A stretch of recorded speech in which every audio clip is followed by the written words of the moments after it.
Erik Ten Hag has been questioned about his suitability for the role amid claims of a dressing room revolt. They say death and taxes are the only certainties in life.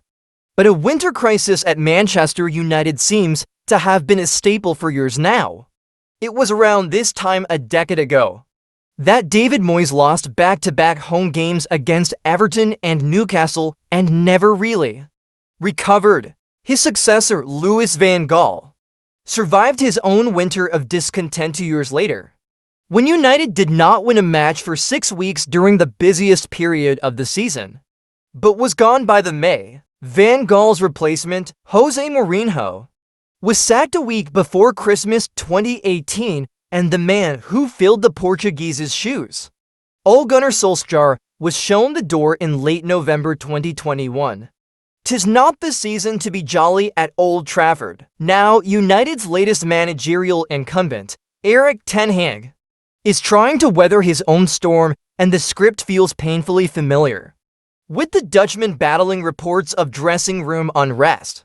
As the defeats stack up and the scrutiny intensifies ahead of an ominous run of games against Chelsea, Bournemouth, Bayern Munich, and Liverpool, as with all of his predecessors, there are legitimate concerns about Ten Hag. He has been allowed to spend a lot of money, often of his choosing.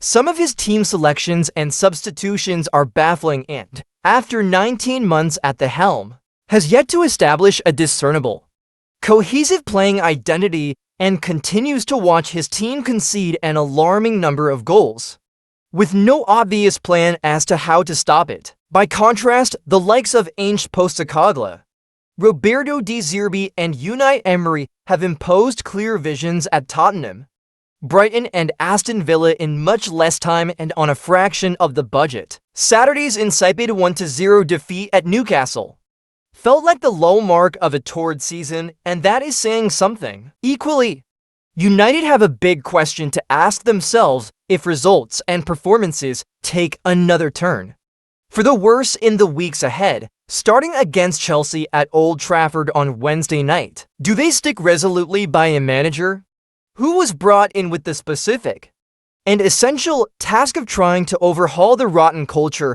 that had been allowed to take root since Sir Alex Ferguson retired in 2013? Or do they abandon their longer-term strategy and find themselves back at square and in the same old rinse-and-repeat cycle? Have your say below. Sir Jim Ratcliffe, who is expected to be given control of football operations once his £1.3 billion purchase of a 25% stake in the club is confirmed, possibly next week, will doubtless have his own views and is already readying changes to recruitment. But even if the Ineos billionaire was to have his doubts about Ten Hag, he must ask himself if another managerial change is in United's best interests when the players have routinely failed whoever has been in charge. Listening to Nemanja Matic, who only left the club 18 months ago, discussing the rank in discipline he encountered during his 5 years at Old Trafford,